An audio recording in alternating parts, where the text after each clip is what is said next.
যদি ব্যাপারটা এমন হয় হঠাৎই একদিন মৃত্যু চলে আসে এবং ব্যাপারটা এমনই হবে, মৌত যে কোনো সময় হয়ে যাবে। আর এই মৌতের সময় বহু মানুষ দুঃসংবাদ পাবে, আবার বহু মানুষ সুসংবাদ পাবে।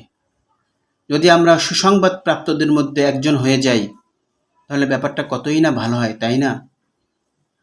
মৃত্যুর সময় সুসংবাদ পাওয়ার জন্য আল্লাহ সুবহানাহু ওয়া তাআলা সূরা হামিম সাজদার মধ্যে আমাদেরকে বাতলে দিয়েছেন পথ, কিভাবে আমরা মৃত্যুর সাথে সাথে আমরা সুসংবাদ প্রাপ্ত হব। তিনি বলেন, আল্লাহ সুবহানাহু ওয়া তাআলা বলেন, ইন্নাল্লাযীনা ক্বালু রাব্বুনাল্লাহু সুম্মা ইসতাকামু তাতানাজ্জালু আলাইহিমুল মালাঈকাতু আল্লা তাখাফু ওয়া লা তাহজানু ওয়া আবশিরু বিল জান্নাতিল্লাতী কুনতুম তুআদুন নাহনু আউলিয়াউকুম ফিল হায়াতিদ দুনিয়া ওয়া ফিল আখিরাহ ওয়া লাকুম ফিহা মা তাশতাহি আনফুসুকুম ওয়া লাকুম ফিহা মা তাদউন নুজুলাম মিন গফুরির রহিম। আয়াতের সরল বাংলা অনুবাদ হলো, যারা বলে নিশ্চয়ই আল্লাহ আমাদের রব এবং একথার উপর মৌত পর্যন্ত অবিচল অটল থাকে, তবে মৌতের সময় সুসংবাদ নিয়ে তাদের কাছে ফেরেশতা নাজিল হয়। ফেরেশতা এসে বলে, মৃত্যু পরবর্তী জীবনে যাবতীয় ভয়ভীতি থেকে তোমরা নির্ভয় হয়ে যাও, অর্থাৎ তোমাদের কোনো ভয় নেই, এবং তোমরা যেসব মাল সম্পদ স্ত্রী পুত্র দুনিয়ায় ছেড়ে এসেছ তাদের ব্যাপারে দুঃখিত হও না, বরং জান্নাতের সুসংবাদ গ্রহণ করো যার ওয়াদা তোমাদের সাথে করা হয়েছিল।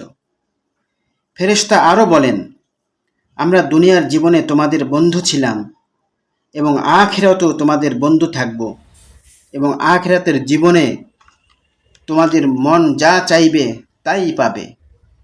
এসব তোমাদের জন্য মেহমানদারি পরম ক্ষমাশীল দয়াময় আল্লাহর পক্ষ থেকে।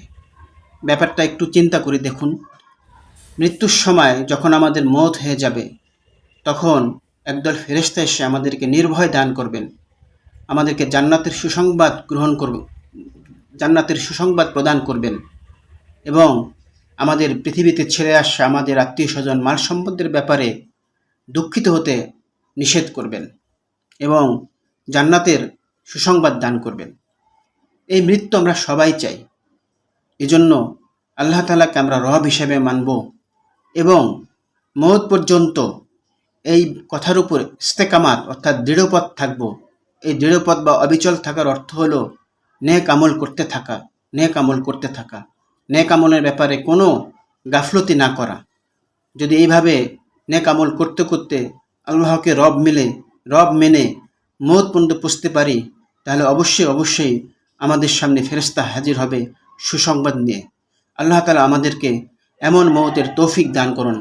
আল্লাহকে রব মেনে এবং মওত পর্যন্ত নেক আমল করতে করতে মওত পর্যন্ত আল্লাহ পাক আমাদের নিয়ে যান। আল্লাহ যেন আমাদের কবুল করেন। আমিন। ওয়া আখিরা দাওয়ানা আনিল হামদুলিল্লাহি রাব্বিল আলামিন।